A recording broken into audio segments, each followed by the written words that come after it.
Hello student, आज हम लोग स्टार्ट करने वाले हैं जीपी। जीपी में देखेंगे जीपी का किस तरह से टर्म होता है। Suppose A1, A2, A3, A4 and so on up to AN। ये सीरीज है। ये सीरीज तब जीपी में होगा जब इसके कॉमन रेशियो कांस्टेंट होगा, जब इसके कॉमन रेशियो सेम होंगे। A2 upon A1 is equals to A3 upon A2 is equals to A4 upon A3 is equals to up to AN upon AN minus 1। ये क्या होंगे? कांस्टेंट होंगे। तब कोई भी सीरीज जीपी में होगा और इसका जो रेशियो होगा उसको कॉमन रेशियो बोलेंगे और उसे डिनोट करते हैं आर से। जो आर होगा वो आर हो जाएगा AN अपॉन AN माइनस 1, मतलब जो successive term upon previous term, ये हो जाएगा आपका कॉमन रेशियो। अब देखते हैं कि जीपी के जनरल टर्म या जीपी के टर्म को किस तरह से लिखेंगे। तो जो फर्स्ट टर्म A1 है और उसके बाद A2, इसके बीच में इसका कॉमन रेशियो क्या होना चाहिए? सेम होना चाहिए। फिर second term to third term, इसका कॉमन रेशियो सेम होना चाहिए। तो इसका जो टर्म होगा उसको लिख सकते हैं AR square, AR cube and so on AR to the power n minus 1। हम देखते हैं जो फर्स्ट टर्म रहता है उसको A से डिनोट करेंगे, तो second term AR, third term AR square. हम इसमें जो पैटर्न है वो देखते हैं कि अगर फोर्थ टर्म रहता है तो AR क्यूब होता है, तो जो nth टर्म होगा AN वो हो जाएगा AR to the power n minus 1। तो जीपी के जनरल टर्म को अगर रिप्रेजेंट करना है तो उसको किस तरह से करेंगे? AR to the power n minus 1। अब देखते हैं कि जीपी का सम कैसे निकालना है। जीपी में एक चीज और देखना है, ध्यान रखना है क्या? तो जीपी के जो 3 कंसेक्यूटिव टर्म होते हैं उसमें एक रिलेशन होता है। Suppose x, y, z GP के 3 कंसेक्यूटिव टर्म है, तो उसमें एक रिलेशन होता है y square is equals to xz, y square is equals to xz। Suppose एक सीरीज ले लेते हैं 2, 4, 8, 16 एंड सो ऑन। तो इसमें वो रिलेशन देखते हैं कि y square is equals to xz होता है या नहीं होता। और 4 का स्क्वायर करते होते 16 और xz 2 इंटू 8 16। यहाँ पर भी देखेंगे 8 का स्क्वायर 64 एंड 4 और 16 को मल्टीप्लाई करेंगे तो 64। तो ये रिलेशन है y square is equals to xz। 3 consecutive term of GP का ये रिलेशन हुआ y square is equals to xz। अब इसमें हम लोग सम देखते हैं। जीपी के सम को कैसे लिखते हैं? Sum of n term of GP को किस तरह से लिखना है? एक सीरीज है AR square, AR cube and so on up to AR to the power n minus 1। ये जीपी के सीरीज है, इसके सम लिखना है। तो S इज इक्वल्स टू हो जाएगा A plus AR square plus AR cube plus and so on AR to the power n minus 1।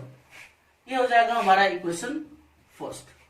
अब इसमें देखेंगे सम लिखना है, तो इसके सम लिखने के लिए क्या करना होगा? इसमें कंडीशन देखना पड़ेगा कि इसके सम डिपेंड करेगा R पे, R की वैल्यू पे। तो R अगर if R is equals to 1, R 1 के इक्वल होगा तो उसके सम को किस तरह से लिखेंगे? तो R अगर 1 के इक्वल हुआ तो 1 इस यहाँ पे पुट करेंगे तो हो जाएगा S इज इक्वल्स टू, ये सारे A हो जाएंगे A plus A plus A plus A and so on plus A, ये हो जाएगा NA। अगर R 1 होगा तो उसका सम हो जाएगा S is equals to NA। If R is not equals to 1 तो उस कंडीशन में क्या होगा? अगर R 1 के इक्वल नहीं होगा तो उस कंडीशन में ये होगा कि उसका सम हम दूसरे तरीके से लिखेंगे। क्या हो जाएगा? तो हम क्या करते हैं, इसको डिराइव करने के लिए फर्स्ट इक्वेशन में बोथ साइड R से मल्टीप्लाई करते हैं। तो SR इज इक्वल्स टू हो जाएगा AR plus AR square plus AR cube, R सब में मल्टीप्लाई करेंगे तो AR to the power 4 plus and so on, ये हो जाएगा AR to the power n। और उसके एक पहले के टर्म क्या हो जाएंगे? AR to the power n minus 1। अब ये हो जाएगा आपका इक्वेशन सेकेंड। अब हम क्या करेंगे, इक्वेशन फर्स्ट और सेकेंड में equation first minus equation second कर देंगे। इक्वेशन फर्स्ट माइनस सेकेंड कर देंगे तो ये हो जाएगा आपका जो है a plus A R plus A R square plus A R cube plus and so on up to A R to the power n minus one. इससे माइनस करना है इसको, तो इसमें देखेंगे कि कौन कौन से टर्म कैंसिल आउट हो जाएगा। तो इसमें जो कैंसिल होगा वो होगा A R square, A R cube, and B से सारे टर्म कैंसिल हो जाएंगे। जो रिमेनिंग टर्म रहेगा वो सिर्फ रहेगा a और A R to the power n। तो ये हो जाएगा s minus S R is equals to a minus A R to the power n। अब इसको हम लिख सकते हैं s कॉमन ले लेंगे तो हो जाएगा 1 माइनस आर, और ये हो जाएगा आपका यहां से a कॉमन ले लेंगे तो ये हो जाएगा 1 minus R to the power n, और जो s का फॉर्मूला हो जाएगा वो हो जाएगा a into 1 minus R to the power n upon 1 minus R. ये हो गया जब r is not equals to 1। If r is not equals to 1 then sum will be a into 1 minus R to the power n upon 1 minus R. अब यहाँ पे भी एक condition है, अगर यहाँ पे नेगेटिव माइनस कॉमन ले लेते हैं तो एक इस फॉर्मूले का दो केस हो गया। If r is greater than 1 then s is equals to हो जाएगा आपका a r to the power n minus 1 upon r minus 1। If r is less than 1 then s is equals to a into 1 minus r to the power n upon 1 minus r। ये हो गया सम के फॉर्मूले। अब इस पे कुछ example देखेंगे, जितने सारे थ्योरी पढ़े इस पे कुछ एग्जांपल कुछ क्वेश्चन करके देखेंगे कि इस पे क्वेश्चन किस तरह से आते हैं और उस क्वेश्चन पे किस तरह से हम लोग रूल अप को अप्लाई करते हैं। तो क्वेश्चन है, if the second, fifth and ninth term of a non constant AP are in GP then the common ratio of this GP is 8/5, 4/3, 1, 7/4। ये क्वेश्चन है JEE मेंस 2016 का। कैसे करना है ध्यान देंगे। तो आपका सेकंड टर्म गिवन है तो a प्लस डी हो जाएगा, आपका फिफ्थ टर्म गिवन है तो ये हो जाएगा a प्लस 4d, और आपका नाइन्थ टर्म गिवन है तो ये हो जाएगा a प्लस 8d। अब इसमें क्या आपको बताना है, कॉमन रेशियो बताना है। तो देखना है कि इसमें क्या एक रिलेशन होता है कि a प्लस 4d का अगर स्क्वायर करेंगे तो वो हो जाएगा a plus D into A plus 8d।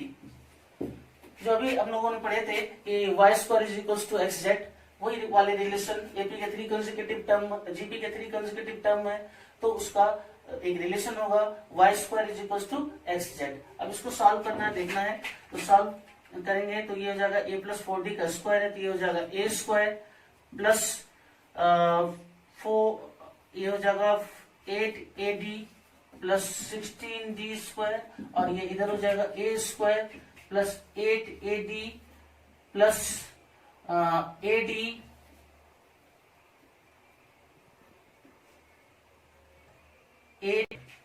अब देखना कि इसमें कैंसिल क्या सब हो सकता है। तो a स्क्वायर कैंसिल हो जाएगा, 8ad कैंसिल हो जाएगा, 16d स्क्वायर है तो ये हो जाएगा 16d square is equal to इधर आएगा ad प्लस 8d स्क्वायर। इसको इधर शिफ्ट कर देंगे तो ये आएगा 8d square is equal to ad and a is equal to 8d square upon d, तो ये हो जाएगा a is equal to 8d। अब इसमें रेशियो बताना है तो कोई भी a2 अपॉन a1 कर देंगे तो ये हो जाएगा आपका a plus 4d upon a plus d। अब एक शिफ्ट कर देंगे 8d plus 4d upon 8d plus d, तो ये हो जाएगा आपका 12d अपॉन 9d, और ये कैंसिल हो क्या हो जाएगा 4/3 जो हो जाएगा। तो क्वेश्चन है a1, a2, a3 up to a10 be a GP if a3 upon a4 is equals to 25 then a9 upon a5 is equals to 5 cube 2 into 5 square 4 into 5 square and option D है 5 to the power 4। तो कैसे करना है इस question को, A3 upon A1 is equal to 25। A3 को लिख सकते हैं AR square upon A is equal to 25। तो AR square is equal to 25, A R square is equal to 25, ऐसे कैंसिल हो जाएगा, R इज इक्वल टू 5। अब R इज इक्वल टू 5 मिल गया। नाउ जो बताना है A9 upon A5। A9 upon A5 को लिख सकते हैं हम लोग A R to the power 8 upon A R to the power 4। A से कैंसिल हो गया, R की वैल्यू है 5, 5 to the power 8 upon 5 to the power 4, जो मिलेगा 5 टू द पावर 4। और ये ऑप्शन डी है सही ऑप्शन।